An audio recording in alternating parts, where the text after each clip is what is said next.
The wind coming down from the Absaroka Range carried the scent of snow long before the first flake fell.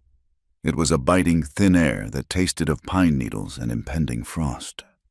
Caleb Bracken adjusted the collar of his buffalo hide coat, feeling the familiar stiff bristles against his neck.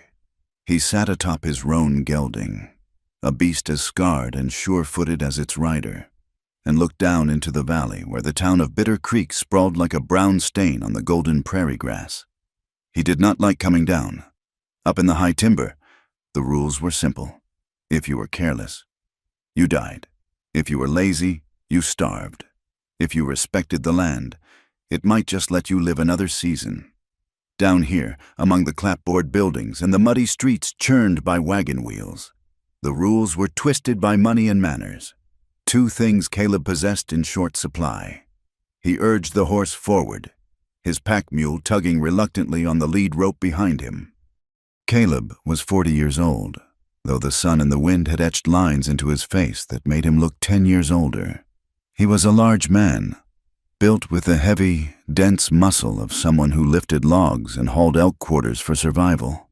His beard was dark and thick, streaked with premature iron gray, and his eyes were the color of wet slate, watchful and unblinking. As he rode onto the main thoroughfare, the noise of the town assaulted him. Blacksmith hammers rang against anvils. Dogs barked at the heels of passing carriages, and the murmur of voices drifted from the open doors of saloons.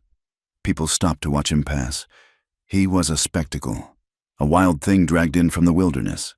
His buckskins were stained with grease and blood, and he carried a smell of wood smoke and animal musk that cut through the town's sense of coal dust and horse manure.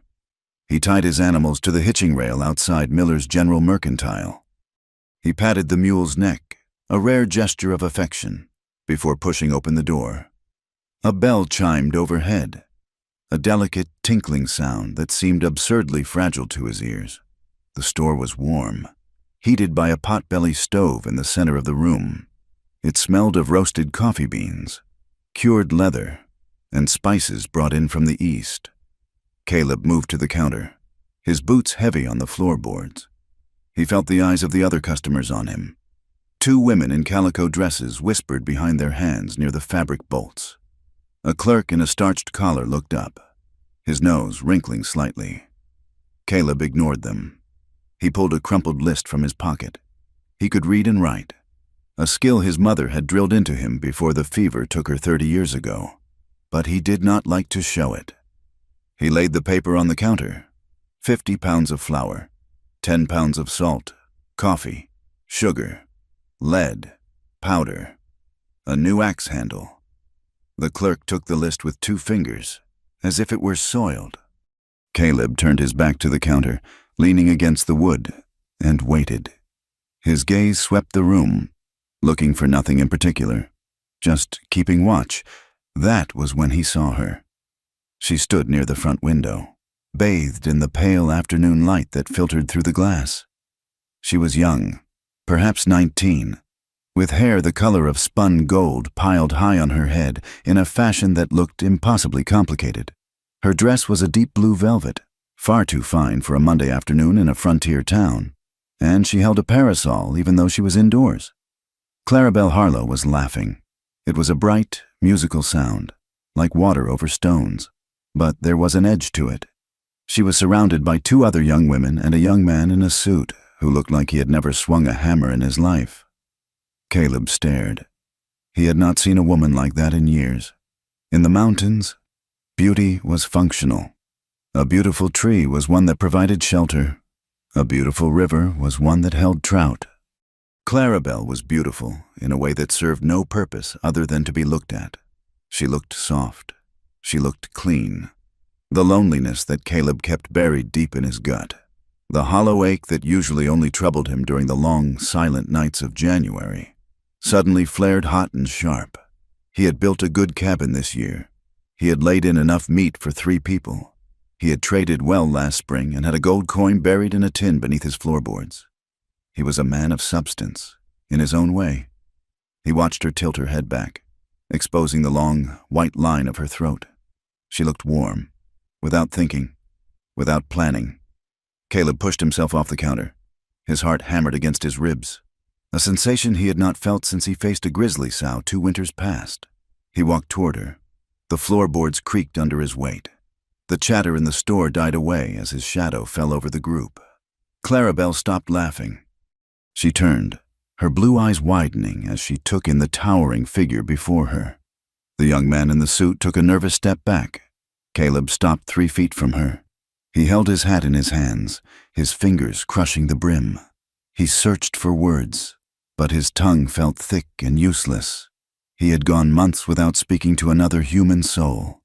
The sophisticated language of courtship was a foreign country to him.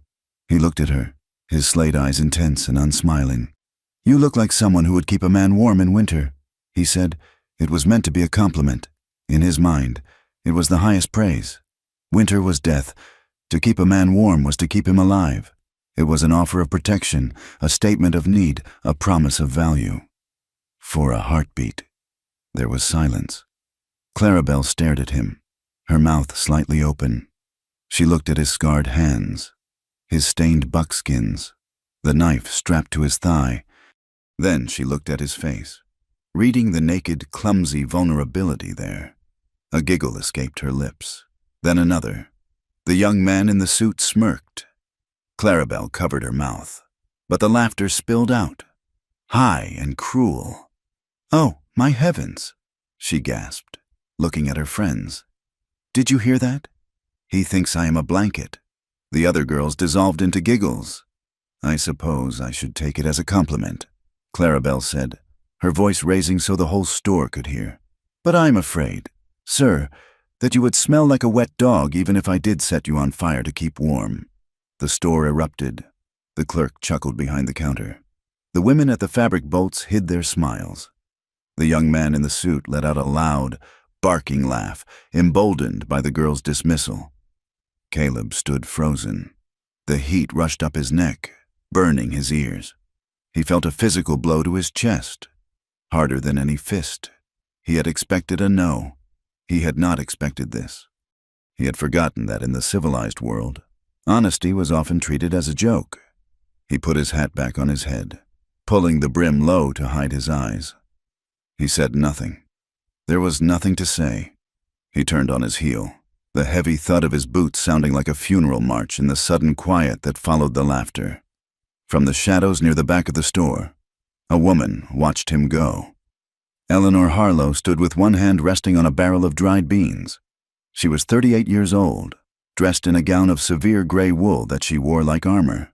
She was still beautiful, though her beauty was sharper, colder than her daughter's. Her hair was dark, pulled back tightly, and her eyes were the same blue as Clarabelle's, but without the mirth.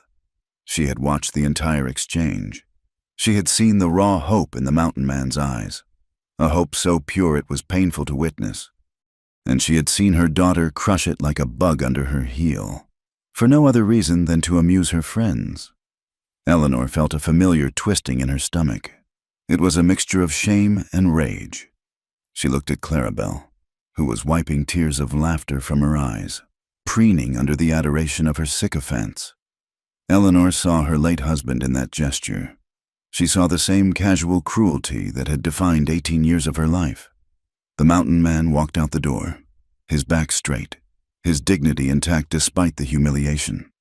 Eleanor looked down at her gloved hands. They were trembling. She made a fist, digging her fingernails into her palms until the pain centered her. The sun dipped below the horizon, painting the sky in bruised shades of purple and red. Caleb did not leave town immediately. He had his supplies packed tight in the panniers on his mule, but the mountain passes were treacherous in the dark. He would leave at first light. He found a spot behind the livery stable, away from the main street. He did not want a room at the hotel. He did not want to be within 4 walls. He sat on a log, wrapped in his coat, smoking a pipe. The tobacco was harsh and biting, grounding him. The town was celebrating something. A harvest dance, perhaps. The sound of a fiddle drifted through the cold air, frantic and cheerful. He could hear the stomping of boots on floorboards from the town hall 100 yards away. It sounded like a different world, a world he was barred from entering. He watched the smoke curl up from his pipe. He was a fool. He knew that now. He had let the silence of the high country trick him into thinking he could just ask for what he needed. He touched the scar on his hand, a souvenir from a Union saber during the war. He should have known better. Footsteps approached. They were soft, not the heavy tread of a man. Caleb stiffened but did not turn. He expected it was one of the saloon girls coming to see if the trapper had a coin, or perhaps a child daring to get close to the bear man. Mr. Bracken.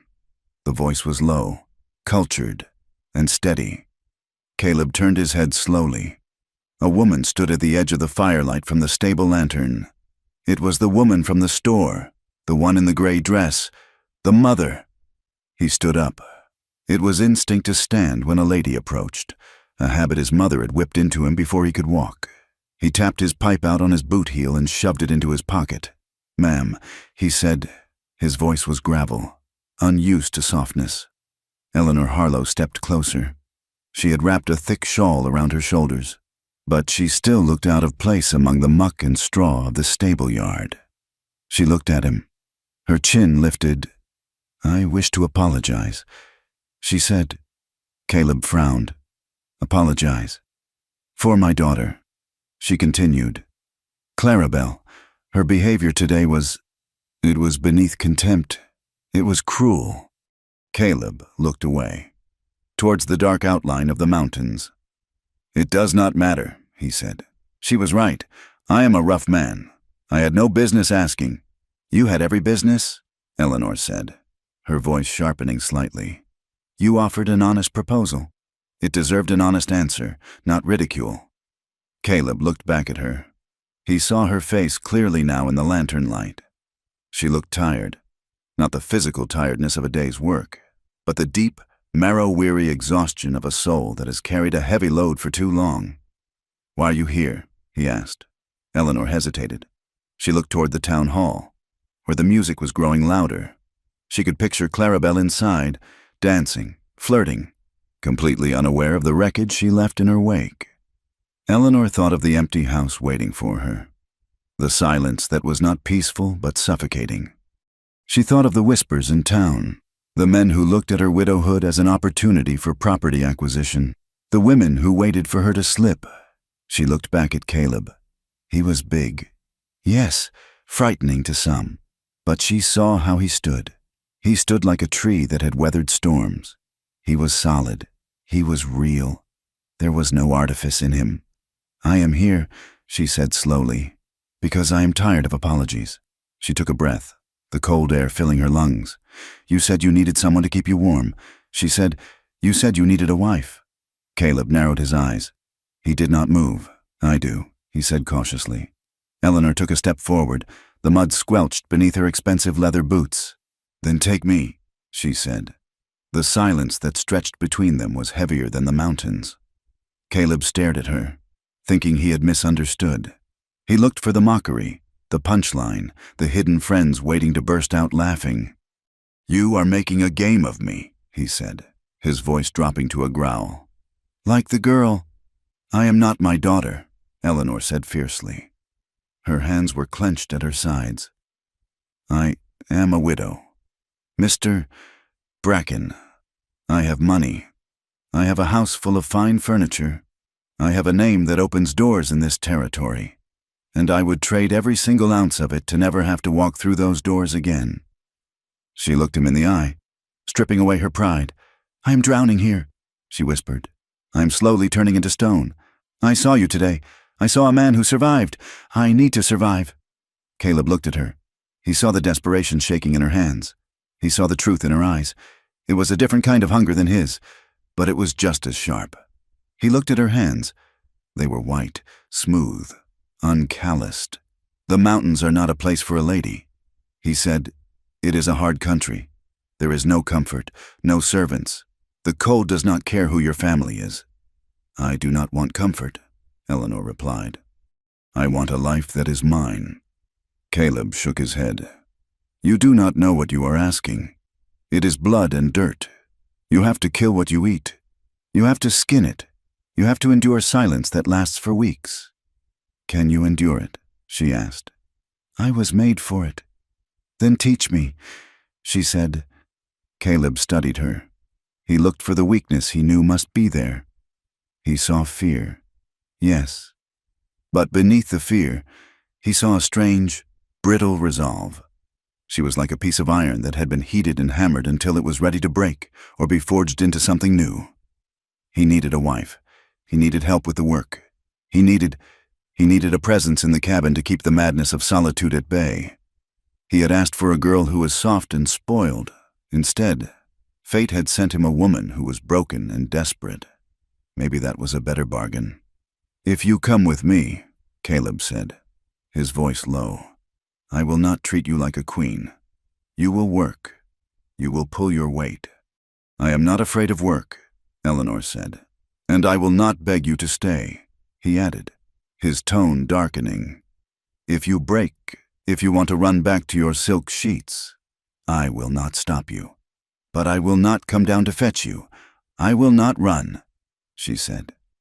Caleb looked at her for a long moment. The fiddle music seemed to fade into the background, leaving only the sound of the wind in the eaves of the stable. We leave before sunup, he said. Eleanor let out a breath she didn't know she'd been holding. Her shoulders sagged slightly, then squared again. I will be ready.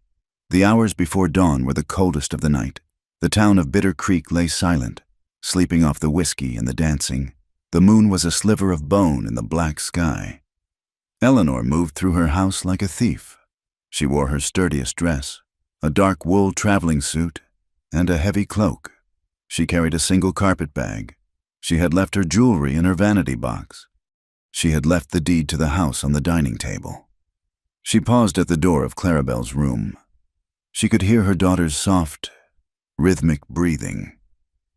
Eleanor felt a pang of guilt, sharp and sudden. She was abandoning her child. But Clarabelle was a child no longer, and she was shaped by a world Eleanor could no longer abide. Clarabelle would have the house. She would have the money. She would have suitors. She would be the queen of Bitter Creek. It was what she wanted. Eleanor went to the small writing desk in the hallway. She took a piece of paper and dipped the pen in the inkwell. The scratching of the nib sounded loud in the quiet house. Clarabelle, do not look for me. I have gone to find a life that belongs to me. You have everything you ever wanted here. I leave it all to you. Be kinder than you were yesterday. Mother. She left the note on the hallway table, weighted down by her silver hairbrush. She walked out the front door and closed it softly behind her. The click of the latch sounded like a gunshot to her ears. She did not look back. She walked through the sleeping town, her boots crunching on the frozen mud. The air was crisp and hurt her throat.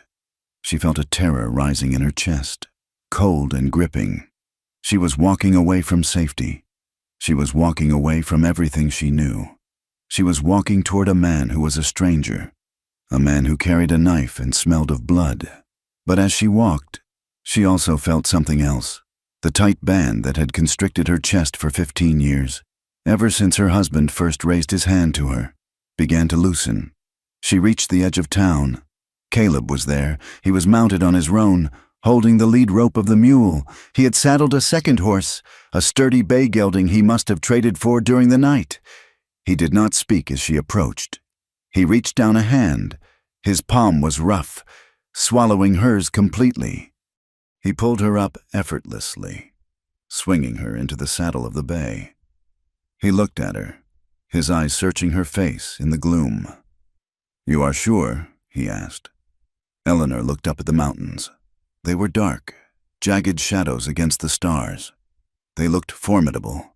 They looked indifferent, I am sure, she said.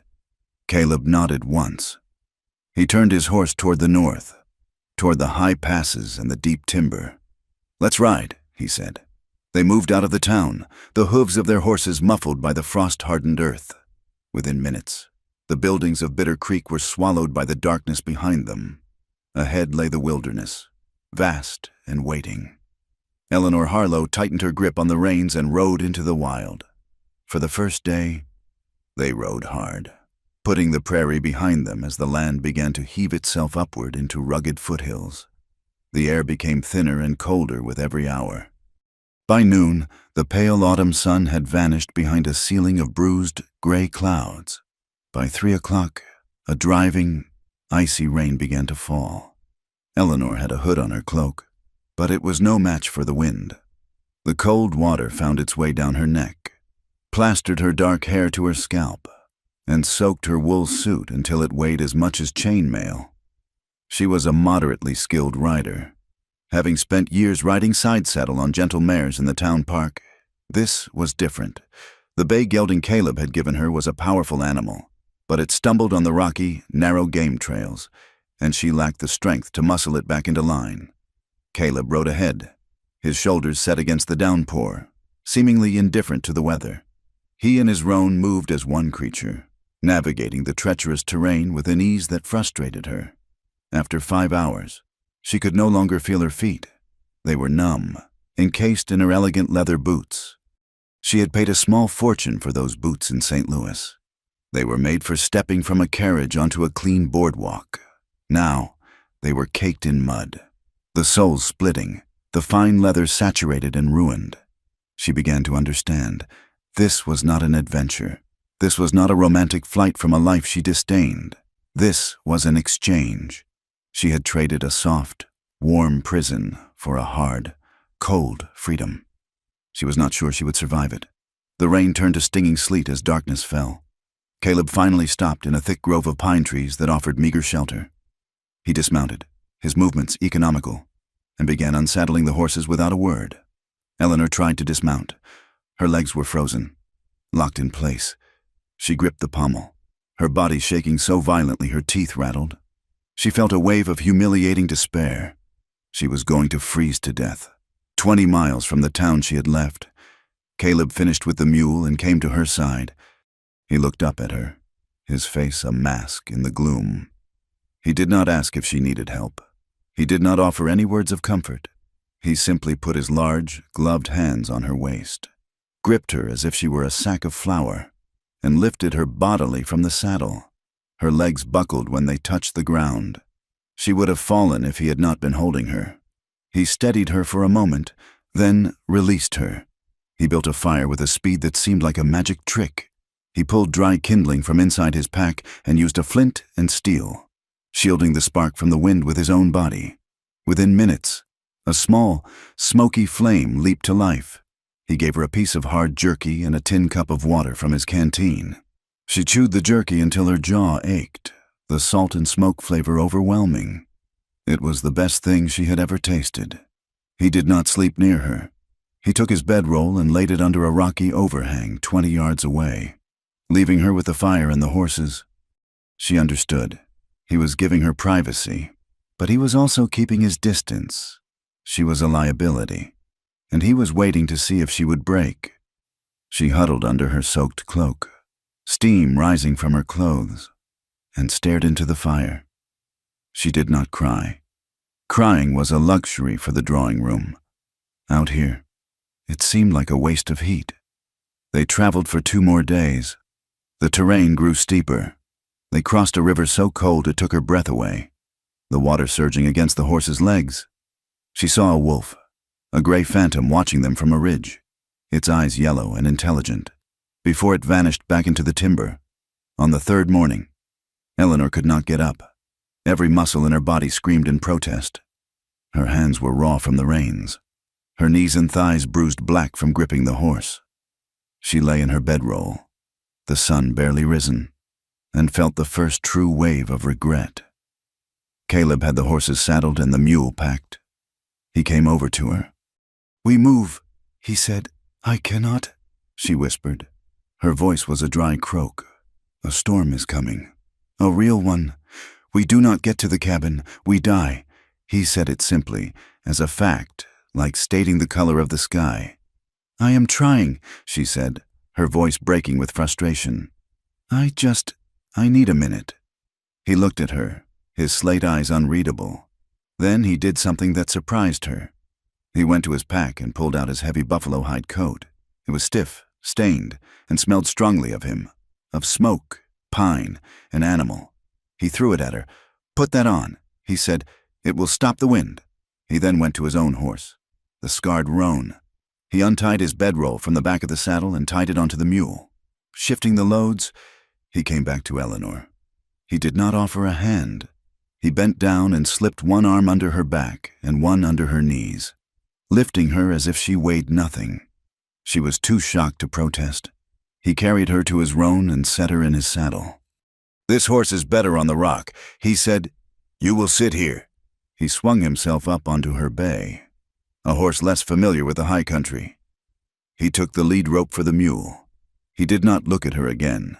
He simply pointed his new mount up the narrow, winding trail and began to walk. He had given her his coat. He had given her his horse. He had not said one kind word. Eleanor wrapped the massive coat around her. The fur was warm against her skin. She was surrounded by his scent. She watched his broad back as he walked ahead of her, and for the first time, she did not feel cold. They reached the cabin late that afternoon. The snow had begun to fall, fat, heavy flakes that muffled the sound of their travel. Eleanor saw it through the swirl of white. It was not a cabin so much as an assertion of will against the wilderness. It was built into the side of a hill, surrounded by a towering stand of lodgepole pine. It was made of massive, hand-hewn logs, chinked with mud and moss. The roof was sod. A thin curl of old smoke stain rose from a stone chimney. It was the loneliest place she had ever seen. To the side, there was a crude trapping shed made of raw timber and a small corral with a lean-to. Caleb slid off the bay and came to help her down. This time, she managed to move her own legs, sliding stiffly to the ground. Her ruined boots crunched in the new snow. He pushed the heavy plank door open.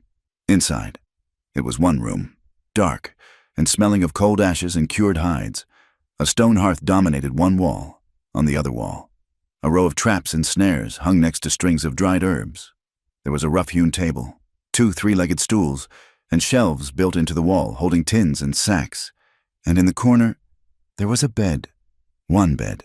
It was a simple frame, built from pine, and covered with a thick pile of bear and wolf furs. Eleanor stared at it. The reality of her decision, the scandalous, irreversible nature of it, hit her with the force of a physical blow. She was here, in the wilderness, with a man she did not know, and there was only one bed. Caleb walked past her. He dropped a load of supplies on the table. He did not seem to notice the tension in the room, or if he did, he ignored it. "The spring is 20 yards north," he said, gesturing to a wooden bucket. "The outhouse is behind the shed. Keep the door barred at night. We get bears." He turned and looked at her. She was still standing by the door, wrapped in his coat, looking small and pale. "You can have the bed," he said, pulling his own bedroll from his pack. "I sleep on the floor." He threw the bedroll near the hearth and began building a fire. The conversation was over. The first few days were a quiet, desperate battle. Eleanor realized she was functionally useless. She, who could host a dinner for 12, who could debate politics and literature, who could play the piano, knew nothing of consequence. She did not know how to make fire. She did not know how to stay warm. She did not know how to feed herself, but she refused to be a burden. She would not go back to Bitter Creek, tail between her legs, to be the subject of pity and scorn. She began to help, or try. She was assigned the wood, the first time. She went out and gathered an armful of small, thin branches from the ground, most of them damp. She brought them in, proud of her contribution. Caleb looked at the pile. He said nothing. He simply took his axe and walked outside. A few minutes later, she heard the ringing thud of the axe, followed by the groan and crash of a large tree. He returned an hour later, having bucked and split an entire dead pine. He stacked the wood by the hearth. He did not look at her. She took over the cooking. She had watched her cook in Bitter Creek, but she had never held a skillet. Her first attempt at biscuits was a disaster. She mixed the flour and water, but misjudged the heat of the open fire. The biscuits were black on the outside, a raw, gummy paste on the inside. Caleb took one. He bit into it. She watched his jaw work. He swallowed. "Good," he said, his voice flat. He ate the whole thing. She knew he was lying. She saw him later, outside the trapping shed, gnawing on a piece of jerky. That night, she cried into the pillow, but she did it silently, so he would not hear. The next day, she tried to milk the goat. Caleb had a stubborn, mean-eyed nanny goat he kept for milk. Eleanor approached it with the pail. The goat looked at her with utter contempt. Eleanor sat on the small stool and tried to do as she had seen a farm girl do once. The goat kicked the pail, sending it clattering against the cabin wall. Then it butted Eleanor in the hip, knocking her off the stool and into the mud. She sat there, stunned, mud seeping into her wool dress. She heard a sound. It was a low chuckle. Caleb was leaning against the cabin door, watching. It was the first time she had heard him make a sound that was not speech.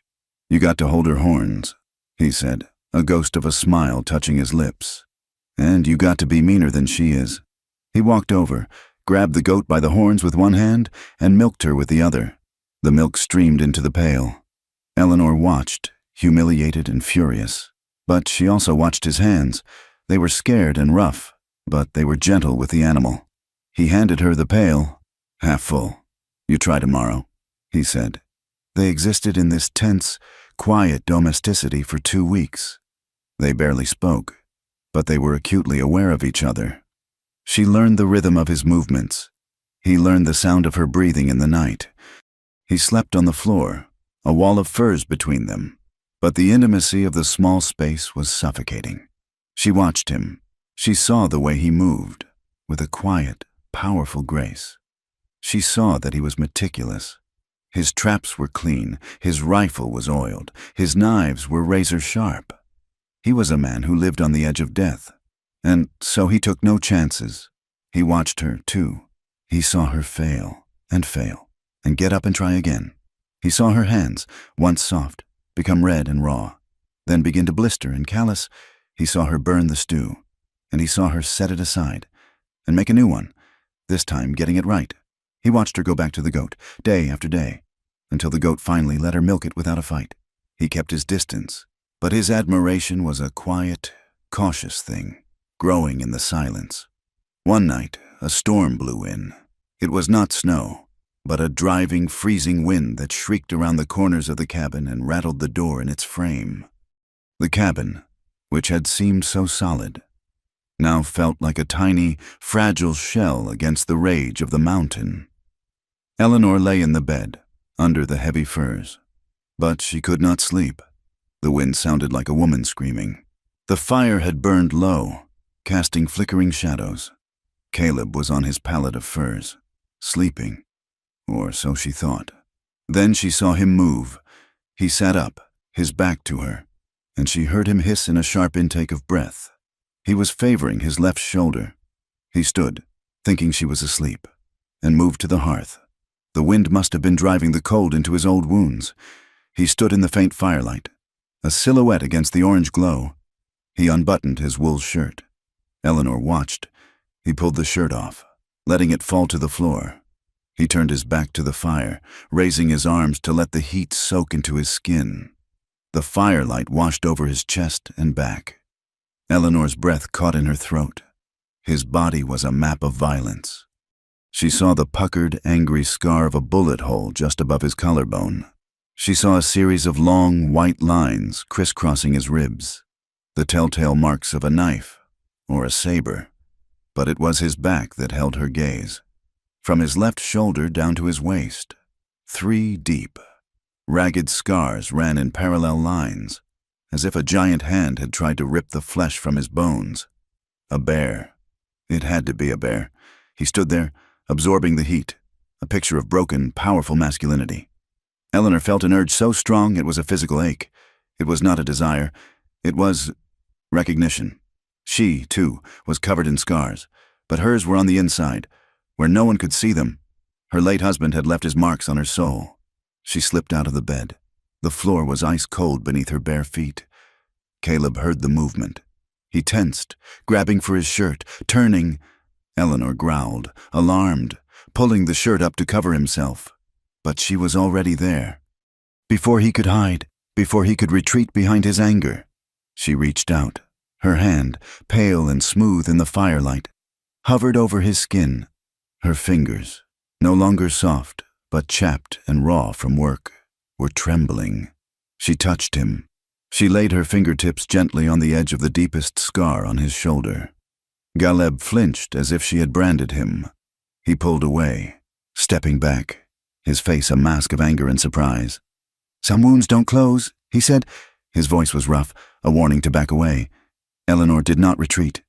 She held his gaze, her hand still raised in the air between them.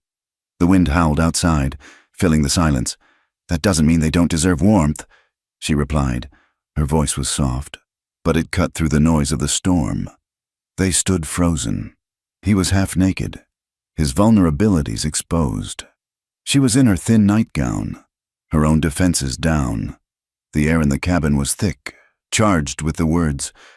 He looked at her, truly looked at her, and saw not a fine lady, but a woman as scarred as he was. The moment stretched, heavy and breakable. Then Caleb turned. He picked up his shirt, put it on, and buttoned it slowly, never taking his eyes off her. Eleanor lowered her hand. She turned and walked back to the bed, climbing under the heavy furs, her heart hammering against her ribs. Caleb did not go back to his bedroll. He sat on the stool by the fire, his back to her, and stared into the flames. He did not move until the first gray light of dawn. The snow began on a Tuesday, a low, gray, heavy sky that seemed to press down on the rooftops of the world, and by Friday, the cabin was buried. It was not the polite, decorative dusting Eleanor had known in the town square of Bitter Creek. This was a siege. The wind howled like a living thing, tearing at the shingles and piling drifts 10 feet high against the north wall. The windows became opaque squares of white, blocking out the sun and reducing their world to the single, flickering room lit by the hearth and the tallow candles. They were trapped. For the first week, the confinement was a test of patience. Caleb occupied himself with oiling his traps and mending leather harness straps, his large hands moving with a dexterity that always mesmerized her. Eleanor read the single Bible they had, cover to cover, until the words blurred. They moved around each other like ghosts in a bottle, careful not to touch, careful not to speak too loudly, the memory of that night by the fire hanging between them like a suspended blade. Then the fever took her. It started as a scratching in her throat, a dry irritation she blamed on the smoke from the hearth, but within hours, it had bloomed into a raging heat that seemed to boil the marrow in her bones. She collapsed near the woodpile, her legs simply refusing to hold her weight. Caleb caught her before she hit the floor, his arms hard and unyielding, and carried her to the bed. For the next 4 days, Eleanor Harlow ceased to exist in the present. She drifted on a dark tide of delirium, tossing and turning beneath the mountain of furs. Her body alternated between violent, teeth-chattering chills and sweats that soaked her nightgown until it clung to her like a second skin. Caleb did not sleep. He pulled the stool to the side of the bed and sat there, a silent sentinel against the dark. He fed her water from a spoon, drop by drop, patiently waiting when she coughed it back up. He bathed her forehead with snow. He melted in a basin, his rough, calloused fingers surprisingly gentle as they brushed the damp hair from her face. In the grip of the fever, the walls of the cabin dissolved. Eleanor was no longer in the mountains. She was back in the parlor of her grand house in Bitter Creek. She was back in the suffocating velvet prison of her marriage. She began to talk. Her voice was high and thin, terrified. "Please, Arthur," she whimpered, shrinking back into the pillows, shielding her face with her hands. "Not the face. We have the mayor's dinner tomorrow. Please note the face." Caleb stiffened. He sat frozen on the stool, the wet rag dripping in his hand. He watched the woman writhe, fighting off a ghost. "He is such a good man," Eleanor whispered, her voice shifting to a frantic, social pitch, mimicking the tone she used for the town gossip. "Everyone says so. Look at the library he built. Look at how he shakes hands. He is a saint." She laughed then, a dry, brittle sound that turned into a sob. "A saint who breaks fingers. Does the town know? Arthur, does the town know you like the sound it makes?" She thrashed, kicking the furs off. Caleb leaned forward and gently pulled the heavy bear hide back over her. She flinched violently at his touch, her eyes wide and unseeing, filled with a terror that cut him to the bone. "I am sorry," she begged, tears streaming down her flushed cheeks. "I will smile. I promise. I will smile and pour the tea, and no one will know. Just stop. Please stop." Caleb Bracken had seen men die. He had seen bodies stacked like cordwood at Shiloh. He had seen starvation and freezing death in the high passes. But he had never felt a rage like the one that rose in his chest now. It was a cold, black fury directed at a dead man. A man who had taken this woman's spirit and twisted it until she apologized for her own pain. He reached out and took her hand. She tried to pull away, but he held fast, anchoring her to the reality of the cabin, to the smell of pine and smoke. "Eleanor," he said, his voice low and rumbling, cutting through her hallucinations. She looked at him, blinking. The panic in her eyes wavered. "He is not here," Caleb said. "He is dead. You are in the mountains." She stared at him, her chest heaving. "You do not have to smile anymore," he whispered. The words hung in the air. Eleanor's eyes searched his face, finding the scar on his cheek, the gray in his beard, the slate-colored eyes that held no cruelty, only a deep, sorrowful recognition. "You do not have to smile," he repeated. Her breathing slowed. The tension that had held her body rigid for days seemed to snap. She closed her eyes, and for the first time since the fever struck, she fell into a true, restful sleep. When she woke, the storm had passed. The silence in the cabin was absolute. She felt weak, hollowed out, as if the fever had burned away everything unnecessary. She turned her head. Caleb was sitting by the hearth, the firelight playing over his features. He was whittling something, his knife moving in small, precise strokes. "Water," she croaked. He was at her side in an instant. He supported her head as she drank deeply from the tin cup. The water was cold and tasted of melted snow. It was the sweetest thing she had ever known. "You stayed," she said softly. "I live here," he replied, his voice gruff, retreating to his usual defense. "You stayed awake," she corrected. He did not deny it. He set the cup down and reached into his pocket. He pulled out the object he had been carving. It was a comb. It was made of smooth, pale birch wood. It was not the tortoiseshell or silver she was used to, but it was beautiful. The spine of the comb was carved with the delicate likeness of a fern frond. "Your hair was tangled," he said, looking at the floor. Eleanor took the comb. Her fingers brushed his. The wood was warm from his hand. She looked at the object, realizing the hours of care it represented. In a world where survival was the only currency, he had spent time making something for her vanity, for her dignity. "Thank you," she whispered. She tried to sit up to run the comb through her matted hair, but her arms were too weak. "Let me," he said. He sat on the edge of the bed. It was a breach of the boundary they had maintained for weeks, but neither of them pulled away. He took the comb and began to work it through her long, dark hair.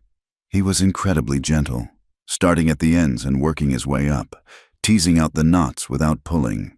The rhythmic sensation of the comb, the heat of his body near hers, the memory of his voice in the dark telling her she did not have to smile. It was too much. The dam that Eleanor had built around her heart, the wall of propriety and fear, finally crumbled. She turned her head. He paused, his hand still in her hair. They looked at each other. The air in the cabin grew heavy, charged with the static of two lonely, wounded animals recognizing a mate. "Caleb," she breathed. He leaned in. The movement was hesitant, trembling, as if he expected her to shatter. He was a man who knew how to kill, how to trap, how to survive, but he did not know how to be tender without fear. Their lips met. It was not a graceful kiss. It was clumsy. Their noses bumped.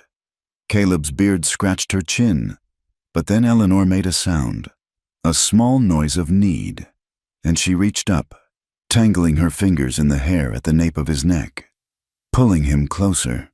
The kiss deepened, becoming desperate. It was a hunger that had nothing to do with food. It was the starving need for contact, for proof of life. Caleb groaned, a low sound in his throat, and his arms went around her, pulling her flush against him. The comb clattered to the floor. They moved together with a frantic energy. There was no seduction, no coyness. It was a collision. Caleb stripped the heavy furs away, his hands roaming over her body, reverent and possessive. Eleanor, weak as she was, met him with a fierceness that surprised them both. She tore at the buttons of his shirt, needing to feel the skin she had only seen in the firelight. When they finally came together, it was emotional and raw. It was not the polite, dutiful act she had endured with her husband.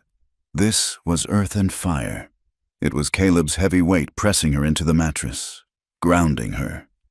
It was Eleanor arching to meet him, claiming him, taking the warmth he had offered and returning it tenfold. There were tears, though neither knew who was crying. There was the scent of pine and sweat and the musk of the furs. And when the release came, it was a shattering thing that left them both gasping, clinging to each other as if the world outside had fallen away into the white void. Afterward, the silence returned, but it was different now. It was not the silence of strangers, but the stunned, heavy silence of a landscape after an earthquake. Caleb rolled onto his back, staring up at the dark beams of the ceiling. Eleanor lay curled against his side, her head resting on the scar on his shoulder. They did not speak. There were no words for what had shifted. The intimacy was overwhelming, terrified and beautiful all at once. They fell asleep like that, limbs tangled, the fire popping softly in the grate. 2 weeks later, the peace was shattered. It was a deep night, the moon casting long, blue shadows across the snow. Eleanor woke to a sound that curdled her blood, the high, human-like shriek of a goat in mortal terror. Caleb was out of bed before the sound had finished echoing. He was naked, but he grabbed his rifle from the wall and the heavy skinning knife from the table without breaking stride. He kicked the door open, the freezing air rushing in like a physical blow. "Stay inside," he roared, plunging into the snow. Eleanor scrambled up, wrapping a blanket around herself, her heart hammering. She heard the snarling of a beast, a deep, guttural growl that vibrated in the floorboards. Then the crack of the rifle, sharp and loud. Then silence. Then a second shot. Eleanor could not wait. She grabbed the lantern, lit it with shaking hands, and ran out into the snow. Her bare feet burned on the ice, but she did not feel it. Caleb was by the corral. The snow was splattered with bright, arterial red. One of the goats lay dead, its throat torn out. Standing over it was Caleb, breathing hard, steam rising from his bare skin in the frigid air. At his feet lay a mountain lion, a massive, tawny female, gaunt with winter hunger. Caleb turned when he saw the light. He was covered in blood. "I told you to stay inside," he growled, but his voice lacked its usual force. He swayed slightly. Eleanor rushed to him. It was not just the cougar's blood. 3 deep, parallel gashes ran down his right arm, from the deltoid to the elbow, weeping dark blood onto the snow. The cat had clawed him before he put the second bullet in its brain. "You're hurt," she said, her voice steady despite the chaos. He looked at his arm as if surprised it belonged to him. "It is nothing, just a scratch." "It is not a scratch," she said firmly. "Inside, now." She guided him back into the cabin. The roles had reversed. The invalid was now the nurse. She sat him on the stool near the fire and threw more logs on the grate until the flames roared. She boiled water. She found his sewing kit, the heavy needle and the silk thread he used for repairing buckskins. "This will hurt," she said, pouring whiskey over the open wound. Caleb hissed through his teeth, his hand gripping the edge of the table until his knuckles turned white. "Do it!" Eleanor began to stitch. Her hands, which had once embroidered silk handkerchiefs, were now sewing human flesh. She worked quickly, efficiently, pulling the edges of the wound together. Caleb watched her. He watched the concentration on her face, the way she bit her lip. The pain was sharp, but it grounded him. "Why?" he asked suddenly. Eleanor tied off a knot and snipped the thread. "Why what? Why did you come here?" Truly, it was not just the girl laughing. Eleanor paused. She dipped a rag in water and began wiping the dried blood from his arm. "Because I was dead," she said simply. "I was walking around, breathing, drinking tea. But I was dead. I looked at you, and you looked alive. You looked like you were fighting for something. I wanted to fight." Caleb looked into the fire. "I fought," he said. "The war." He had never spoken of it. Eleanor stopped wiping his arm and waited. "I was 20, he said. "Tennessee. My family. They were poor dirt farmers. My father ran off when I was 10. My mother died of a fever. It was just me and my brother, Samuel. We joined up because they promised us boots and food." He let out a short, bitter laugh. "There were no boots, and there was no food. Samuel, he was younger, softer. We got captured near Vicksburg. They put us in a camp. It was just mud and dysentery. We were starving, truly starving. The kind where you look at a rat and see a feast." Eleanor took his hand, holding it between hers. "Samuel became sick." Caleb continued, his voice flat, detached. "I gave him my rations. It wasn't much, a hardtack biscuit, some watery soup. But he couldn't keep it down. He wasted away. I watched him transform into a skeleton. I held him when he died. He weighed less than a child." He looked at Eleanor, his eyes wet. "I came west because there were too many people back east. Too many ghosts. I wanted a place where the only thing trying to kill me was the cold or a bear. Something honest." He looked down at his stitched arm. "You are the first person," he said quietly. "The first person since Samuel who has touched me without pity." Eleanor felt a lump in her throat the size of a stone. She understood then. Pity was what the townspeople had given her. Poor Eleanor. Poor widow. Pity was a way of looking down on someone, of separating yourself from their pain. She leaned forward and kissed his forehead, then his cheek, then his lips. "I do not pity you, Caleb," she whispered. "I admire you." He looked at her, and the walls he had built for 20 years, the walls of silence and solitude, cracked wide open.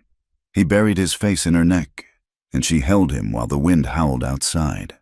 Two survivors clinging to the wreckage of their pasts, building something new from the pieces. The next morning, Caleb went out to deal with the carcass of the cougar and the dead goat.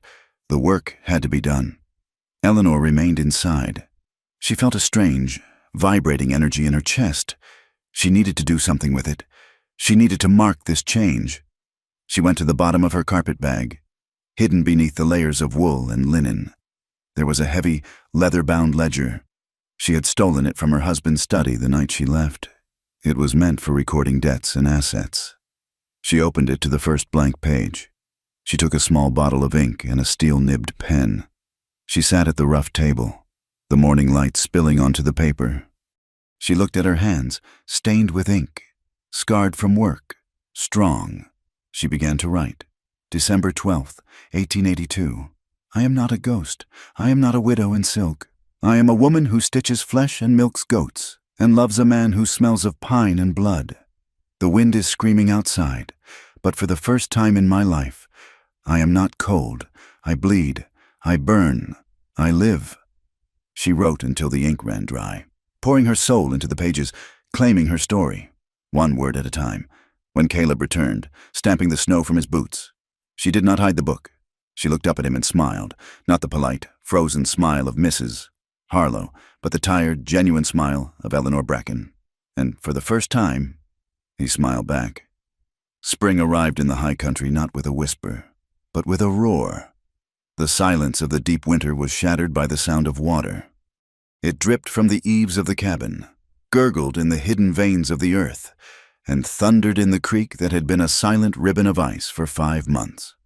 The sun, previously a pale and distant coin, grew heavy and gold, burning the snow off the south-facing slopes until the brown earth emerged, steaming and rich with the scent of pine needles and decay. Eleanor Bracken emerged with the land. The woman who had ridden out of Bitter Creek in a velvet riding habit was gone. In her place stood a creature of the mountains, her skin, once the translucent white of fine porcelain, was now burnished to a deep, healthy bronze by the wind and the glare of the snow. Her hands were no longer smooth. They were map-makers of her daily labor. Calloused across the palms, the fingernails cut short and functional, stained with the resin of firewood and the blood of game. She wore a dress she had sewn herself from calico trade cloth, hemmed high to keep it out of the mud, and over it, she wore a vest made from the hide of the very deer she had helped Caleb skin. She looked wild, and she looked magnificent. The work was endless. The winter had been about survival, about huddling near the fire and counting the sticks of wood. Spring was about industry. The roof of the cabin had taken a beating from the heavy snowpack, and the sod was sagging dangerously over the sleeping loft. Caleb stood on the ground, stripping the bark from a fresh lodgepole pine log. He looked up to see Eleanor perched precariously on the edge of the roof, a hammer in her hand. "Watch your footing," he called out. "The mud is slick." Eleanor did not look down. She drove a nail into the replacement slat with 2 clean, hard strikes. "I am fine," she shouted back. "Throw me the tar bucket." Caleb paused, wiping sweat from his forehead with his forearm. He watched her movement. There was a confidence in her now that had not been there in December. She moved with a center of gravity that was low and sure. He remembered the woman who had been afraid to milk a goat. Now, she was commanding him to toss heavy buckets. He felt a swell of pride in his chest so large it almost hurt. He hefted the bucket of pine tar and swung it up to her. She caught it with one hand, her muscles cording under the thin fabric of her sleeve. They worked side by side for the rest of the day, repairing the damage the winter had wrought. They barely spoke. They did not need to. They had developed a language of movement and breath. When Caleb reached for a plank, Eleanor was already there to steady the other end. When Eleanor stopped to wipe the hair from her eyes, Caleb was there with a dipper of water from the creek. It was a rhythm of shared survival, a dance of 2 people who knew that their lives depended on the other's competence. Later that week, Caleb took her to the high meadow to teach her the rifle. It was a heavy Sharps carbine, a weapon that kicked like a mule. "Hold it tight to the shoulder," Caleb instructed, standing behind her, his chest pressed against her back.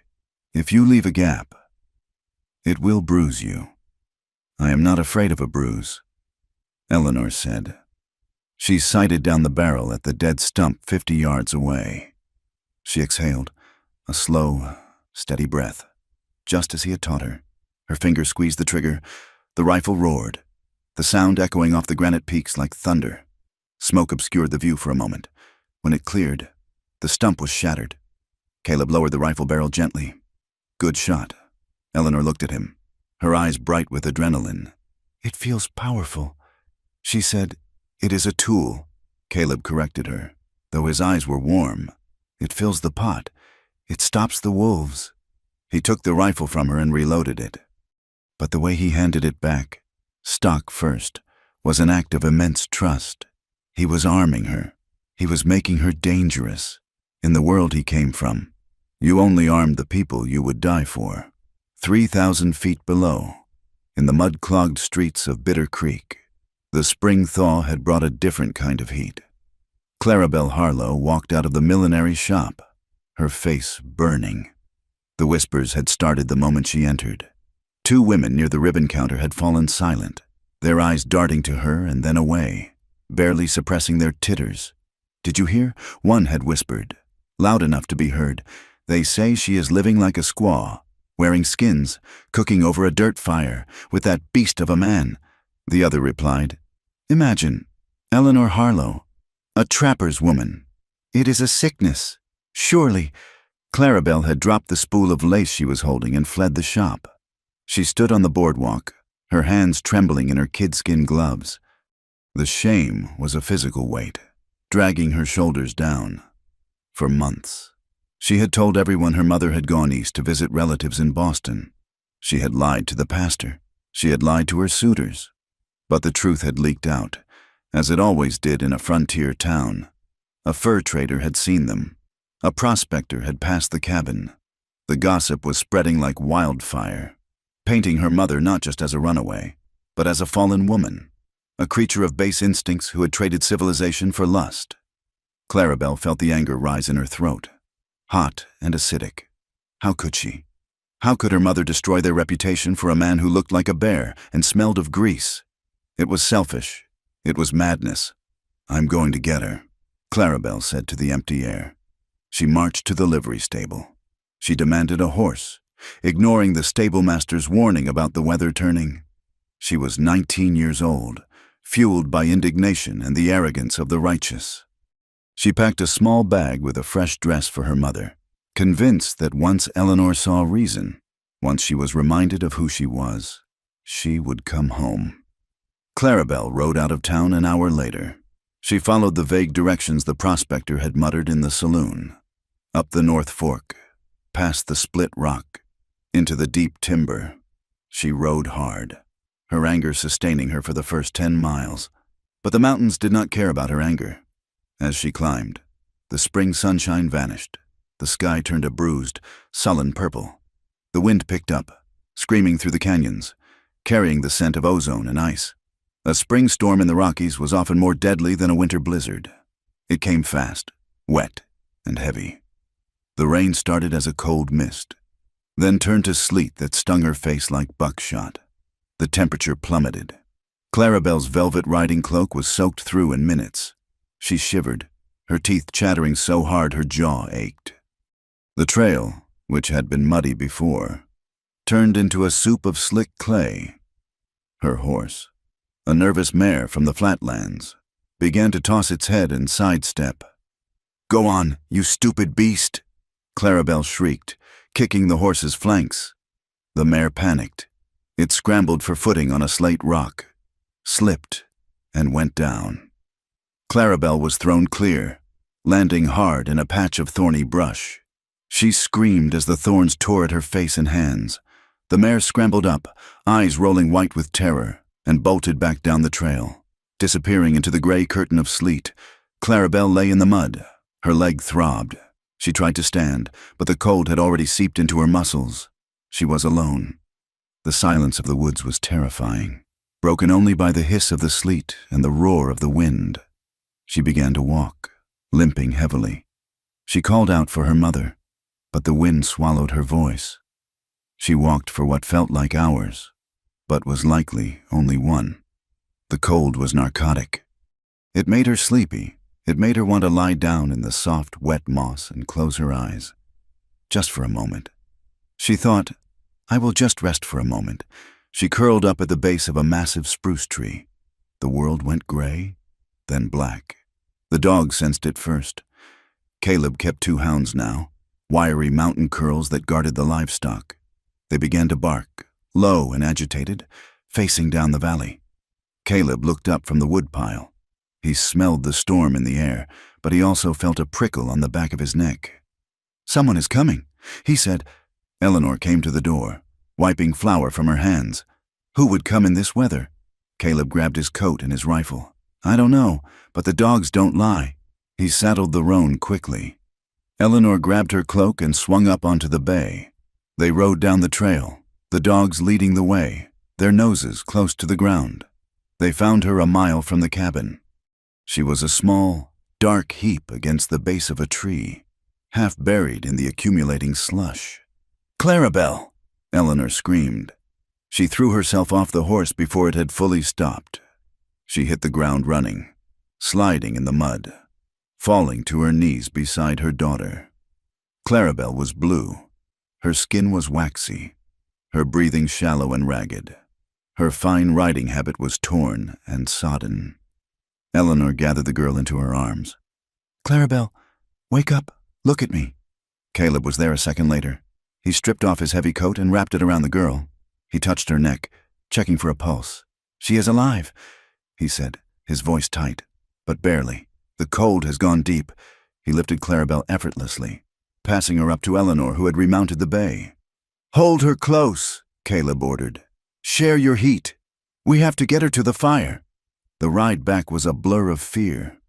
Eleanor held her daughter against her chest, rocking her, whispering into her frozen ear. She felt the terrifying stillness of the girl's body. Inside the cabin, The heat hit them like a physical wall. Caleb built the fire up until it roared like a blast furnace. They stripped the wet clothes off Clarabelle and wrapped her in warm wool blankets and furs. Eleanor rubbed her daughter's hands and feet, trying to coax the blood back into the extremities. It took an hour for Clarabelle to groan. Her eyelids fluttered. She let out a low moan of pain as the feeling began to return to her frozen limbs. "Mother," she whispered. "I am here," Eleanor said, brushing the damp hair from the girl's forehead. "You are safe." Clarabelle's eyes focused. She looked around the room. She saw the rough log walls. She saw the pelts hanging from the rafters. She saw the dirt floor, packed hard and swept clean. And she saw Caleb, standing by the door, watching her with dark, unreadable eyes. She sat up, clutching the blanket to her chest. The memory of the town, the gossip, the shame, came rushing back, overriding the cold. She looked at her mother. She saw the calluses on Eleanor's hands. She saw the simple calico dress.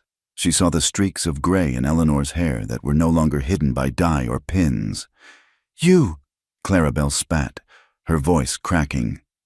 "Clarabelle, lie down," Eleanor said gently. "You are weak." Clarabelle shoved her mother's hand away. She scrambled back against the wall, her eyes wild. "Look at you," she hissed. "Look at this place. It is a hovel. It smells of beast and blood. It is warm," Eleanor said calmly. "It is a sty," Clarabelle shouted, finding her strength in her fury. "You left a mansion for this? You left silk sheets for mud and this brute?" She pointed a trembling finger at Caleb. Caleb did not move. He did not speak. He merely watched, his face impassive. Eleanor stood up. She did not shout back. She did not shrink away. She stood tall, her spine straight, her presence filling the small room. "I did not leave for mud," Eleanor said. Her voice was low, but it held a steel that Clarabelle had never heard before. "Then why?" Clarabelle cried, tears of frustration spilling down her cheeks. "Why would you humiliate us? Why would you ruin everything?" "Because I was dying," Eleanor said. Clarabelle blinked. "You were not dying. You were healthy. You had everything. I had things," Eleanor corrected. "I had furniture. I had dresses. I had a name. But I was suffocating. I was a doll in a box. Clarabelle, a doll your father liked to break when he was angry and put back on the shelf when he was done." Clarabelle went still. She knew, deep down. She had heard the shouting through the walls as a child. She had seen the bruises her mother explained away as clumsiness. But she had chosen to ignore it. Ignoring it was the price of the silk sheets. "I found peace here," Eleanor said. She looked around the cabin, not with shame, but with love. "I wake up in the morning and I know who I am. I work until my body aches. But my spirit is light." She looked at her daughter. "I found something you have never known. Clarabelle, I found out that I am strong." Clarabelle slumped back against the logs. The anger drained out of her, leaving her empty and confused. She looked at Caleb again. He was pouring coffee into a tin cup. He brought it over to her. "Drink," he said gently. "It has sugar." She took the cup. His hands were huge, scarred, and terrifying, but he held the cup with a delicacy that baffled her. He did not look at her with the hunger or the calculation she saw in the men back in town. He looked at her with a simple, human concern. Clarabelle stayed for a week. The storm had washed out the lower trail, making travel impossible. She was a prisoner in the cabin, forced to witness the life she had come to destroy. She expected misery. She expected to see her mother cowering, working like a slave for a tyrant. Instead, she saw a partnership. She sat in the corner, wrapped in a blanket, and watched. She watched Caleb sharpen Eleanor's skinning knife, testing the edge on his own thumb to ensure it was perfect for her. She watched Eleanor mend Caleb's shirt while he read aloud to her from the Bible, his voice stumbling over the big words. Eleanor gently correcting him without a hint of condescension. She saw the way they moved around each other in the small kitchen, a touch on the elbow, a glance across the room, a shared smile when the stew was particularly good. It was not the courtly, performative romance she read about in novels. There were no flowers. There were no poetic declarations. It was quiet. It was functional. It was deeply, unsettlingly intimate. One evening, Caleb came in from the trapping line. He was cold, his beard frosted with ice. Eleanor went to him immediately. She helped him out of his heavy coat. She took his frozen hands in hers and rubbed them briskly. "You stayed out too long." She scolded him softly. "The beaver was running," he said, smiling down at her. He reached into his pocket and pulled out a small, smooth stone. It was a piece of river quartz, polished by the water until it glowed milky white. "Found this in the creek," he said. "Thought you might like it." Eleanor took the stone. She looked at it as if it were a diamond. "Thank you," she said. She stood on her tiptoes and kissed his cheek.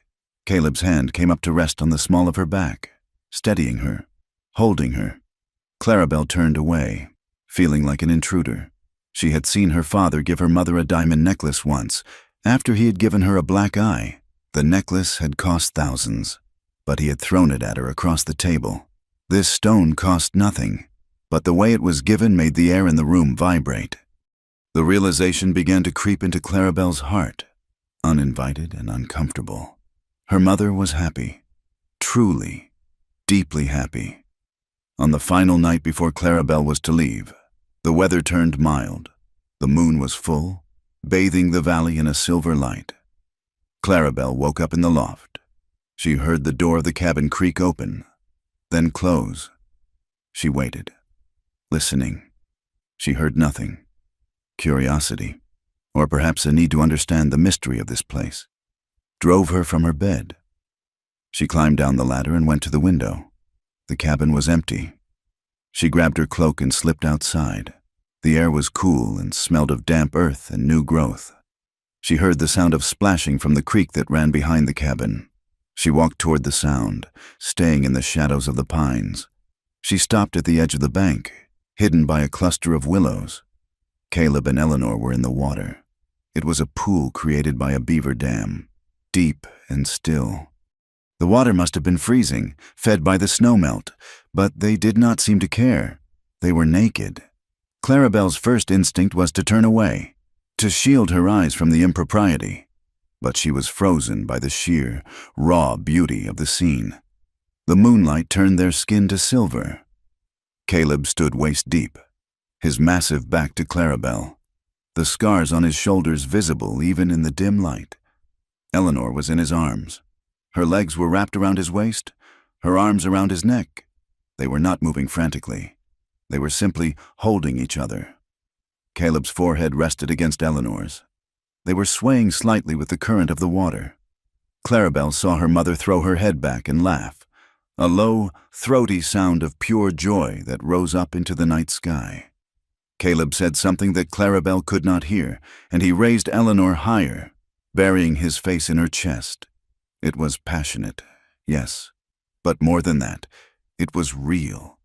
It was two people stripping away everything, clothes, pretense, society, and clinging to each other in the vast, indifferent wilderness. It was a claim of life against the dark.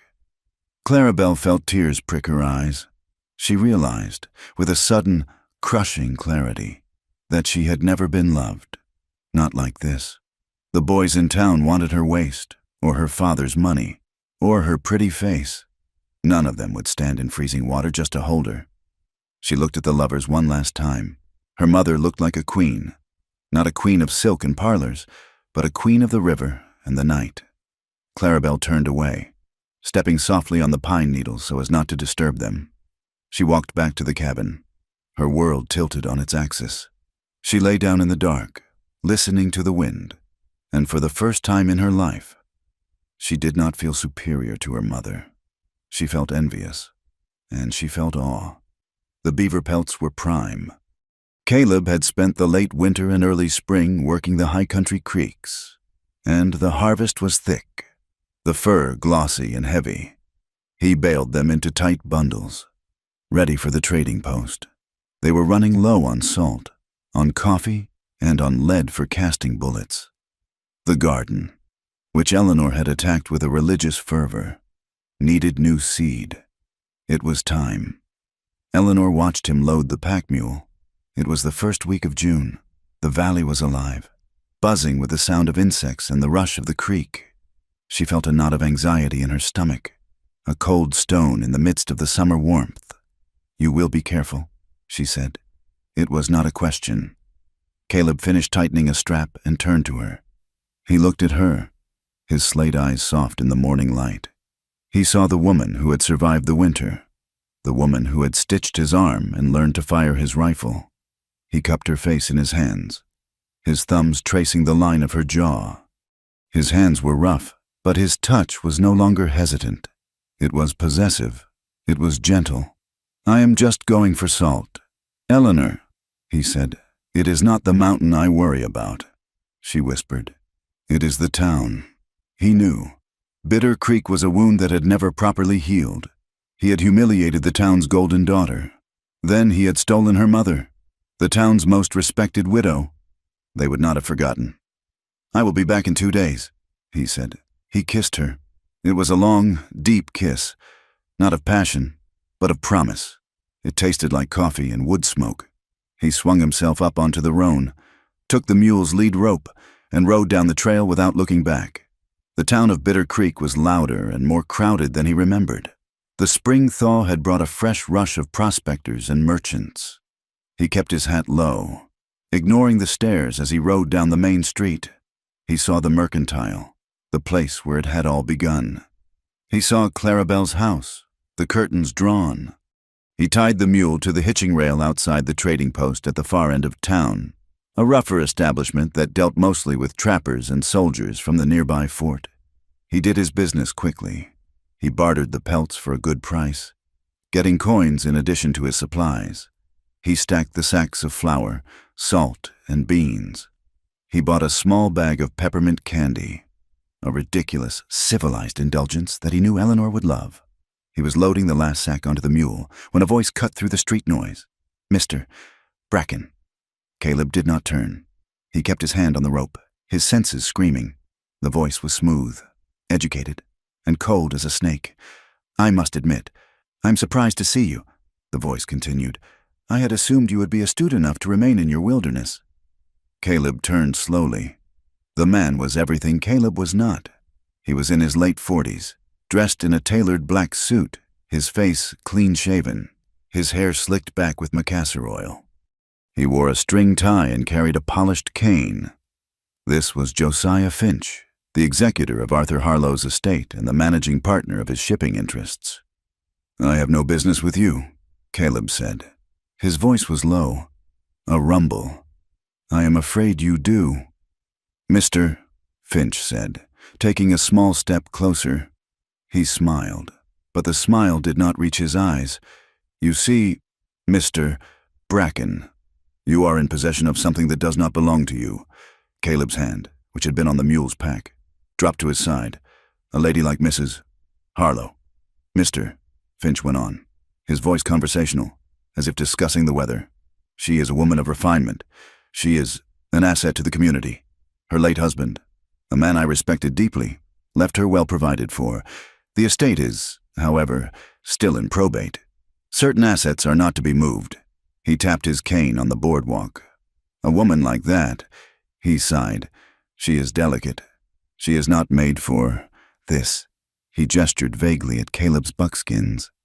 "She is property of the estate, in a manner of speaking, until her affairs are settled." Caleb's entire world narrowed to the space between him and this man. He could smell the oil on the man's hair. He could see the small, satisfied glint in his eyes. "You will not speak her name," Caleb said. "Mr." Finch chuckled. A low, condescending sound. "My dear man, I am not speaking of the woman. I am speaking of inheritance. She cannot simply vanish. It is a legal matter. I have come all the way from Helena to settle it. I am empowered to reclaim all assets belonging to the Harlow estate, and I intend to take her back." He took another step. He looked at Caleb as if he were a particularly large, stupid dog that needed to be put down. "Now, you will tell me where she is, and I will ensure the sheriff does not press charges for her." "Abduction," He made the fatal mistake of lifting his cane and pressing the silver tip against Caleb's chest. It happened faster than a snake strike. Caleb's hands shot out and clamped around Mr. Finch's throat. He lifted the man off his feet, his fingers digging into the starched collar. Mr. Finch's eyes bulged. His cane clattered to the boardwalk. He clawed at Caleb's wrist, his face turning a dark, mottled red. Caleb did not throw him. He held him, choking the life from him, and leaned in close. "You do not touch me," he whispered, his voice a venomous hiss. "And you do not talk about her. She is not property. She is my wife." He slammed Mr. Finch against the wall of the trading post, the impact rattling the windows. Then he drew back his right fist. It was a fist built for splitting logs. He drove it into Mr. Finch's soft, civilized stomach. The man let out a strangled gasp. Caleb let him drop. "Mr. Finch crumpled to his knees, coughing and retching, before he could recover. Caleb grabbed a fistful of his oily hair, yanked his head up, and hit him in the face. The sound of his knuckles connecting with the man's nose was a wet, cracking sound. Blood exploded. Caleb hit him again, and again. He did not stop. This was for the humiliation in the store. This was for the 18 years of bruises on Eleanor's soul. This was for the word property. He stopped only when he heard a scream. The store owner was standing in the doorway, his face pale with terror. Caleb stood up. He was breathing hard. He looked down at Josiah Finch, who was now a bloody, unconscious heap on the boardwalk. Caleb wiped his bleeding knuckles on his buckskins. He looked at the store owner. "He is not to come near my mountain," Caleb said. He untied his roan, grabbed the mule's lead, and rode out of town. He did not run. He rode at a steady walk, a king departing a battlefield. By nightfall, the gossip in Bitter Creek was no longer a whisper. It was a roar. "The beast has stolen her! He beat Mr. Finch half to death in the street, in broad daylight. Josiah Finch was a gentleman. He was here to save her. The mountain man, the savage. He's bewitched her. He has her tied up in that cabin, a prisoner." The town's shame and fear, simmering since Eleanor had left, found its focus. It was easier to believe Eleanor was a victim than to believe she had chosen a life they all secretly feared. Deacon Price, a man whose piety was exceeded only by his self-importance, stood on a whiskey barrel in the middle of the saloon. He had respected Arthur Harlow, who had donated the stained glass window for the church. "This cannot stand," the deacon shouted, his face red. "We are a civilized people. We cannot allow a brute to hold one of our finest ladies captive. We cannot allow a gentleman to be beaten in our streets without justice." The sheriff, a man who preferred paperwork to gunfire, tried to intervene. "Now, Deacon, we should wait for the circuit judge." "Wait!" the crowd roared. "We rode!" a man shouted from the back. "We ride and get her!" "And we bring that animal back in chains." A posse formed. It was not a legal posse. It was a mob of 15 men, fueled by whiskey and self-righteousness. They were bankers, merchants, and ranch hands, all united in their outrage. "We ride at dawn," Deacon Price declared, holding his Bible aloft. "We ride to rescue the widow Harlow." Clarabelle Harlow heard the noise from her house. She had spent the week since her return from the mountain in a daze. The world she had known, a world of status and silk, now seemed thin and fragile. She had gone to the mercantile to buy thread, her face hidden by a veil, when she heard 2 women talking. "Beat him so badly. He may lose an eye." Deacon Price is gathering the men. Clarabelle's blood went cold. She hurried down the street, keeping to the shadows. She stood across from the saloon and listened. She heard the deacon's speech. She heard the shouts. "We ride at dawn." She ran. She did not go to the livery. She ran to her own stable, where her father's fastest horse, a black gelding, was kept. She did not saddle it. She threw a blanket on its back, grabbed a fistful of mane, and hauled herself up. She rode out of the back alley, bareback, her skirts flying. She rode for her mother. She rode for the man who had given her coffee. She rode all night, the black horse eating the trail. She was a better rider now, her time in the mountains having burned away her fear. She pushed the horse until its sides were heaving, until foam flew from its bit. She reached the foothills as the first gray light touched the eastern sky. She saw the smoke from the cabin, a thin, peaceful curl against the dawn. She burst into the clearing, the horse stumbling to a halt. "Mother!" she screamed, sliding from the horse's back. "Mother! They are coming!" The cabin door flew open. Eleanor stood there, a coffee pot in her hand, her hair loose down her back. Caleb was right behind her, his shirt unbuttoned. "They are coming!" Clarabelle gasped, her chest heaving. "A posse. Deacon Price. 15 men. They think you are a prisoner. They are coming to take you back. They are going to hang him." The silence in the clearing was absolute. Caleb moved first. He turned and grabbed his rifle from the wall. He grabbed a box of shells. He pulled a large pack from under the bed and began stuffing it with jerky and ammunition. "We go," he said, his voice flat and hard. Eleanor looked at him. "We go higher," Caleb said, not looking at her. "Into the deep timber. They will never follow us past the granite ridges. They do not know the high passes." Eleanor put the coffee pot down. "Clarabelle, get water in the canteens," she said. Clarabelle ran to obey. Caleb was loading his rifle. "We can be gone in 5 minutes. No, Caleb." He stopped. He turned to her slowly. "Eleanor, you heard the girl. 15 men, with rifles. This is not a fight. It is a slaughter. We run." Eleanor walked over to him. She placed her hand on his chest, over the frantic beating of his heart. "I have been running my entire life," she said. "I ran from my father's house into a marriage I thought was a rescue. I ran from Arthur's fists by smiling at socials. I ran from Bitter Creek with you." She looked him in the eye, her gaze unflinching. "I am tired of running. Caleb, this is my home. You are my husband. We do not run from the truth." He looked at her, his face a mask of conflict. He saw the terror in her eyes, but he also saw a strength that matched the mountains. "They will kill me," he said simply. "They will have to kill me first," she replied. He stared at her for a long moment. Then he took a deep breath. He set the pack down. He walked to the wall and took down her rifle, the Sharp's carbine. He handed it to her. "Then we do not run," he said.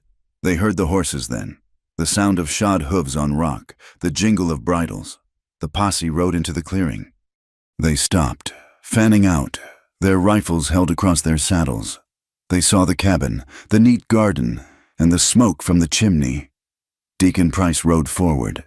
He saw Eleanor standing on the porch. She was not in chains. She was not in rags. She was holding a rifle. "Mrs. Harlow," the deacon called out. "Eleanor, are you safe? We have come to take you home." Eleanor stepped forward. Caleb was right behind her, his rifle held loosely at his side, his eyes scanning the men. Clarabelle stood on the other side of her mother, her arms crossed. "I am home. Deacon Price," Eleanor said. Her voice carried across the clearing, clear as a bell. The men shifted, confused. "Now, Eleanor," the deacon said, his voice placating. "You are not well. This brute has done something to you. He attacked Mr. Finch. He has stolen you away." "Stolen me?" Eleanor laughed. It was a cold, sharp sound. "No one has ever been able to steal me, Deacon, but I have been owned." A murmur went through the men. "You speak of Mr. Finch?" Eleanor continued, her voice rising in power. "He came here to tell my husband that I was property. He came here to reclaim me, like a stray cow. Mr. Finch was upholding the law," a man shouted. "He was protecting Arthur's interests." "Arthur?" Eleanor's voice dropped, becoming dangerous. "You want to talk about Arthur Harlow? You want to talk about the man who donated your stained glass window? Deacon?" The deacon paled slightly. "You all came here to rescue me," Eleanor said, her eyes sweeping over the faces of the men. "Where were you for 18 years? She took a step forward, into the sunlight. "Where was this posse when Arthur Harlow broke 3 of my ribs because his supper was cold? Where were you, Mr. Miller, when he blackened my eye, and I had to tell you I'd walked into a door? You knew, you all knew. You just looked away. The silence was absolute, broken only by the stamp of a nervous horse. "You want to talk about a brute?" Eleanor said, her voice shaking with a rage that had simmered for 2 decades. "Arthur was a saint in the street and a demon in the parlor. He beat me. He starved me. He locked me in the cellar for 2 days because I'd overspent on groceries by 5 cents. And when I cried, he told me it was the price of being his wife." The men looked at each other, their righteousness evaporating. They looked at the ground. They looked at the trees. "Then I met this man," Eleanor said, gesturing back to Caleb. "He has never laid a hand on me except in kindness. He has never spoken a word to me except in truth. He feeds me, he protects me, and he honors me." She turned and looked at Caleb, her heart in her eyes. "This is my husband," she declared to the valley, "by my own choice. This is my home. This is my life." She turned back to the posse. "Now," she said, her voice dropping to a low, deadly command. "Get off my land." Deacon Price looked stunned. This is slander. Caleb stepped forward. He did not raise his rifle. He did not speak. He simply took his place next to Eleanor, a mountain of a man, unmovable, his eyes promising a violence that the deacon's God could not absolve. One man muttered, "She is lying. She is just covering for him." Clarabelle, who had been silent, stepped forward. "She is not lying." The men turned. They had forgotten she was there. "I saw the bruises," Clarabelle said, her voice trembling but clear. "My whole life, I saw them, and I said nothing. We all said nothing. We all liked the silk sheets and the big house. We all let it happen." She looked at Deacon Price. "She is finally free. Leave them in peace." That was the blow that broke the posse's back. The testimony of the daughter. The men looked at each other, deeply ashamed. This was not a rescue. It was an intrusion. Deacon Price looked at the ground. He could not meet Eleanor's eyes. "Men," he muttered, "let's go." They turned their horses, no longer a righteous posse, just a group of embarrassed men. They rode out of the clearing, their retreat far quieter than their arrival. The last horse vanished into the trees. The clearing was silent. Eleanor stood for a long moment, staring at the empty trail. The rifle in her hands grew heavy. She heard the sound of her own breathing, ragged and sharp. Her knees buckled. She dropped the rifle, and it clattered on the porch boards. She would have fallen, but Caleb was there. He caught her, his arms wrapping around her waist, pulling her back against his chest. She turned in his arms, buried her face in his shirt, and the sobs finally came. They were not the sobs of a victim, but the gut-wrenching, cleansing sobs of a warrior who had finally won the war. Caleb held her. He said nothing. He just held her, his large hands stroking her hair, his own body trembling with the adrenaline of the fight they had not had to fight. Clarabelle stood apart, watching them. She saw them collapse into each other. Two broken, terrified, strong people, and she knew she was witnessing a love she had never understood. They were exhausted. They were terrified, but they were still standing. And they were together. The summer came to the High Valley like a benediction, after the siege of winter and the turbulent, muddy wrestling of spring. The long, sun-drenched days felt like a gift from God. The land, which had been a canvas of white and gray, exploded into a riot of color. Purple lupine and red paintbrush flared across the meadows. The aspens, once bare skeletons, were now thick with trembling green leaves that hissed in the afternoon breeze. The homestead thrived. The garden Eleanor had carved from the rocky soil became their testament. Rows of green beans climbed the rough poles Caleb had set for them. Squash vines sprawled across the earth, their big yellow blossoms promising a heavy yield. The corn, planted in hills with fish heads for fertilizer, as Caleb had shown her, grew thick and tall, a dark green wall by the side of the cabin. Eleanor changed with the season. The woman who had arrived pale and bound by whalebone and propriety was a distant memory.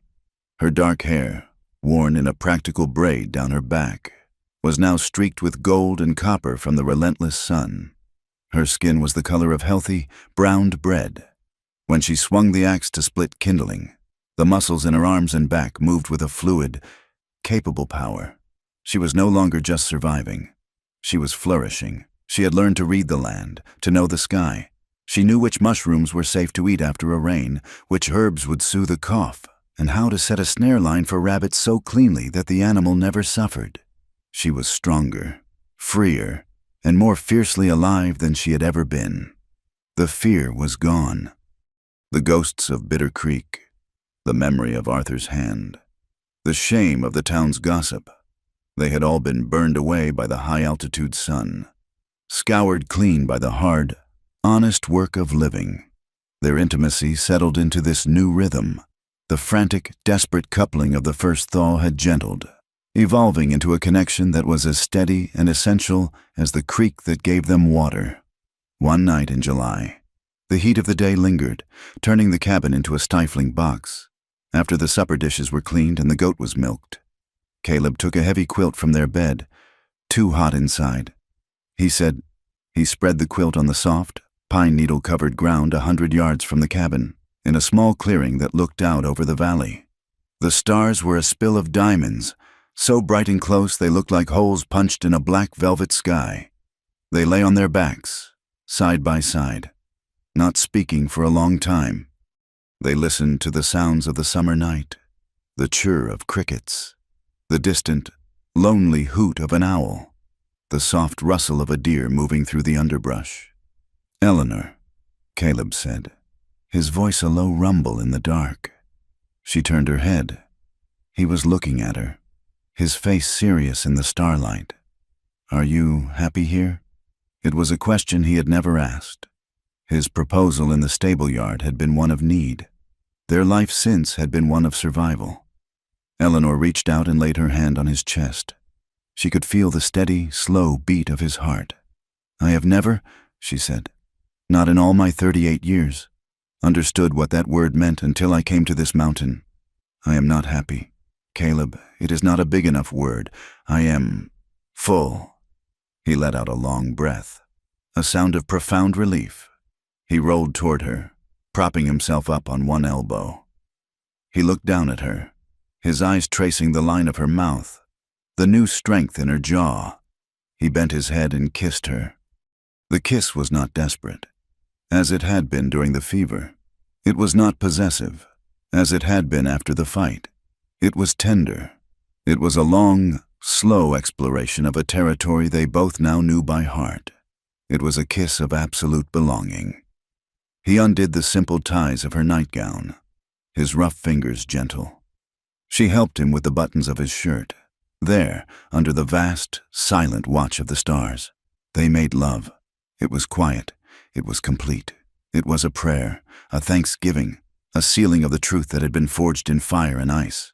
They moved together with the rhythm of the breathing earth, two separate souls who had become one strong, indivisible thing. Afterward, they lay tangled in the quilt, the cooling night air washing over their damp skin. Eleanor rested her head on his shoulder, her arm slung across his scarred chest. "I love you, Caleb Bracken," she whispered into the darkness. He tightened his arm around her, pulling her so close she could feel his heart resume its steady beat against her ear. "I know," he said, and he said it with the voice of a man who was still stunned by his own good fortune. Clarabelle left 2 days later. The week she had spent in the cabin after the confrontation with the posse had been a quiet education. She had watched them, had worked alongside her mother in the garden, had even allowed Caleb to teach her how to mend a fence post. She found them by the creek, washing the morning's dishes. "I am leaving," she announced. Eleanor looked up, her hands dripping with water. She did not look surprised. She simply dried her hands on her apron and faced her daughter. "Back to Bitter Creek?" Eleanor asked gently. Clarabelle shook her head. "No, I cannot go back there." She looked at her torn, muddy skirts, and then at her mother's strong, calloused hands. "I went to the mercantile in town. I bought lace and velvet, and I felt nothing. I gossiped with the other girls about who had the richest suitor, and I felt dirty. It is all a lie, is it not? The fine clothes, the polite dinners, it is all a game. to hide the fact that everyone is either bored or cruel. Eleanor did not speak. She let her daughter find the words. "I watched you, Mother," Clarabelle said, her voice dropping. "I watched you stand on that porch. You were terrified, but you did not back down. You were a queen."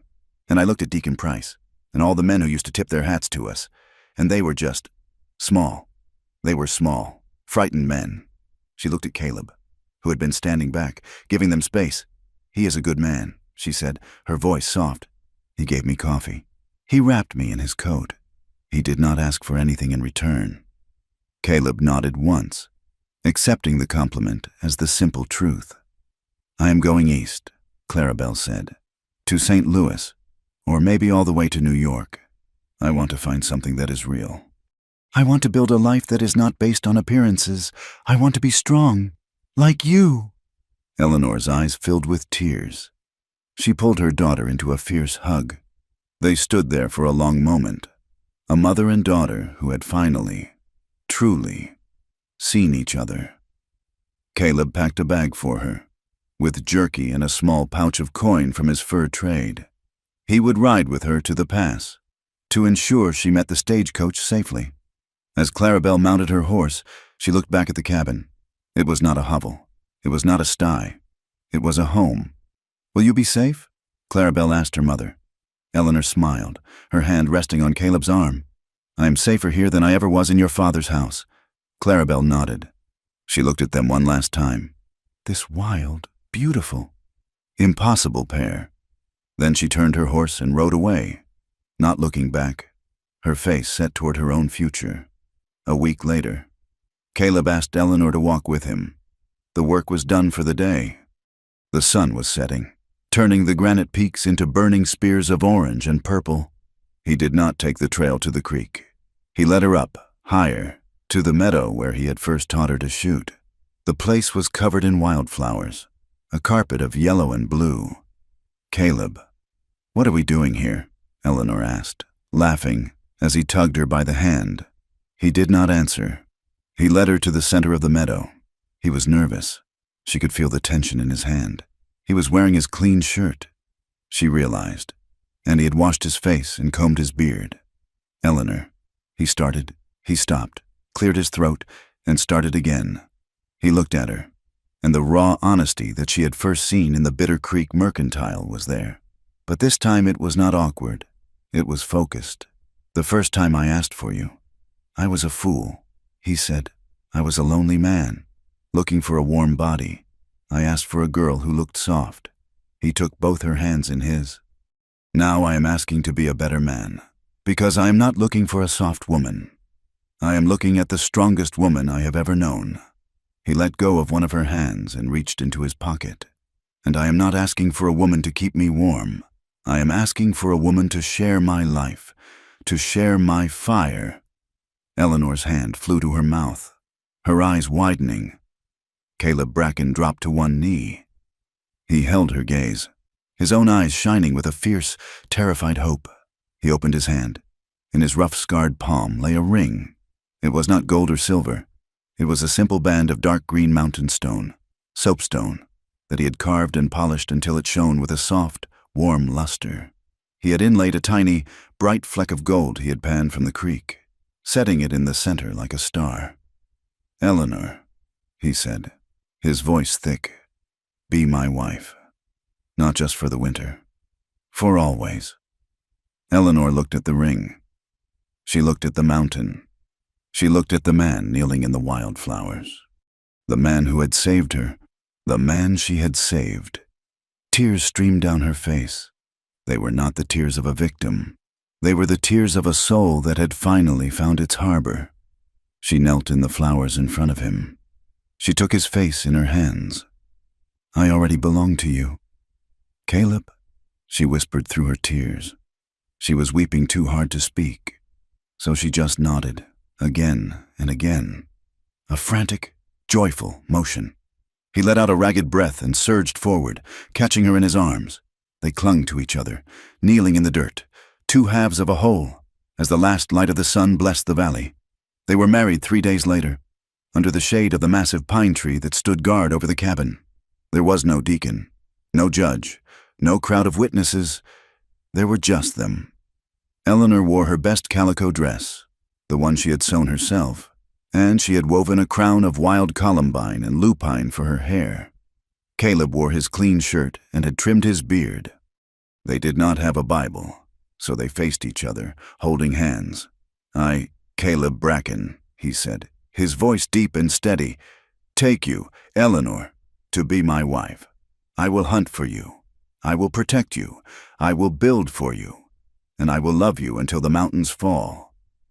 "I, Eleanor Harlow," she replied, her voice clear. "Take you, Caleb, to be my husband. I will stand with you. I will work with you. I will be your home, and I will love you until the stars burn out." He slid the stone ring onto her finger. It was a perfect fit. A hawk screeched overhead, circling in the blue sky. A family of deer, 3 dogs and a new fawn, emerged from the edge of the timber, their ears twitching, watching the ceremony with liquid brown eyes before bounding away. Caleb cupped her face. He kissed her, sealing the vow. It was a kiss that held the promise of 1,000 sunrises, of firewood stacked high, of shared silence and knowing glances. It was the kiss of forever. The first snow of the next winter began to fall in late October. It came softly this time, not with the rage of the previous year, but as a gentle promise. Inside the cabin, the fire crackled in the hearth. The room was warm and smelled of roasting venison and drying herbs. The shelves were full. Sacks of flour and beans were piled high. Jars of preserved berries lined the mantel. The cabin was ready. Eleanor sat at the table. The ledger, her journal, was open in the golden pool of light from the tallow candle. She dipped her pen in the ink. She wrote, "October 28th, 1883. The snow has come again. Last year. I feared it. I saw it as a prison. Today, I looked out the window, and I saw a blanket. I see peace. I see the beauty of a world at rest." She paused, looking at her hand, at the dark stone ring on her finger.